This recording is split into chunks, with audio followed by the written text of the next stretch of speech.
Verizon mixed up their plan options again, and this time I really hate it. They are nixing their old plan options like get more, do more, play more, and replacing them with new plans called Verizon myPlans that are just a sorry excuse for a cell phone plan. To put it simply, they have barely lowered the prices, but taken away every single perk that came with them before. So in this video, I'm going to break down these plans and help you decide if you should switch to them or if you should ditch them. I'm Sherry, your telecom expert with Whistle Out. Let's go.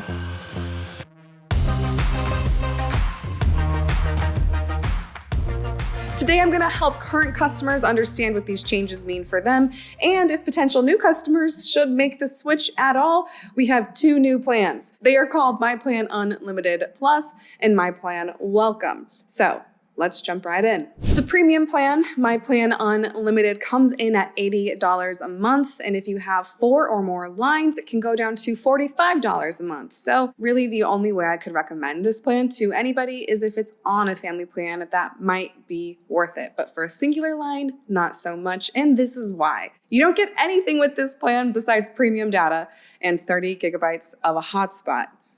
It's really unfortunate. It's really bad. The only positive thing I can say about this plan is that technically it does come with an overall $10 discount from the previous most premium plan, which was $90 a month. But at least with $90, you got a handful of perks. Here you don't get any. You have to pay for all of the perks you want. Now stay to the end where I lay out all the different perks you can choose.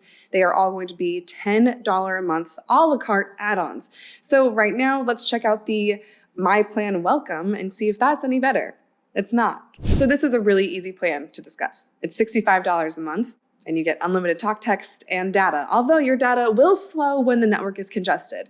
And there is no set hotspot, there is no set amount of premium data. It's a very basic plan that is not worth $65 a month. So with that aside, you can tell how much I love these plans. Let's talk about the add-ons. And if the add-ons weren't as expensive and didn't bump up the cost of these plans to over $100 to make up for what you're missing from the previous Verizon plans, then I would like them, but it's just not fun. So we'll go over them real quick. These are called myPlan Perk add-ons, and every single one of them is going to cost you $10 a month.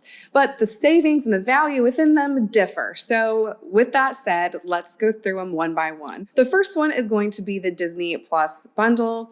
We're all familiar with that. That is $15 a month, a savings of $5 if you add it on to your Verizon myPlan. Next, we have a 100 gigabyte hotspot add-on. That is a $40 a month savings, which if you're going to get any of these add-ons, I might recommend that it is the hotspot, mainly because I work remotely fairly often, but otherwise I wouldn't add this on. The next one is Apple One, which comes in at $16 a month, so a savings of $6 if you add it on. Next, we have a Walmart Plus membership, which is really only a $2 savings since Walmart Plus costs only $12 a month. Next, we have Apple Music for Family. That's $16 a month, so a savings of $6. Since this add-on and all of the add-ons only cost $10, just a reminder. We have a smartwatch and safety add-on, and that's going to be a savings of $10. This normally costs $20 a month. So I guess if you want to add a smartwatch on, this isn't a bad option. For $10 a month, you can add on a Plus Play credit of $15. I guess if you use that much Plus Play credits, that could be helpful. Otherwise, I sure don't. I don't find that helpful in the slightest. You can also get a 3-day travel pass, which comes in at $30. Normally those are $10 a day, but you can get 3 for the cost of 10. And the nice thing about these add-ons is that you can take them off whenever you please. So if you want to do a travel pass one month and not the next, you can just do that.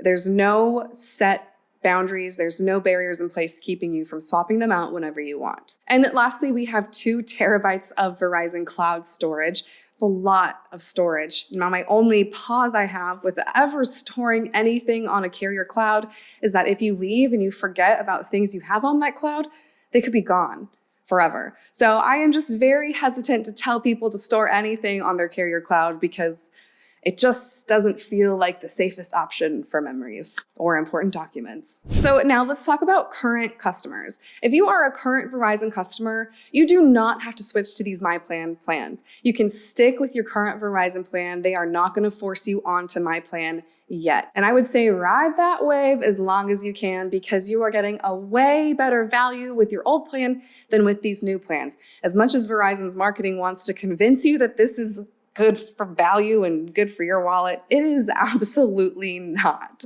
And when we're talking about new customers who are thinking about Verizon, I think that ship has sailed.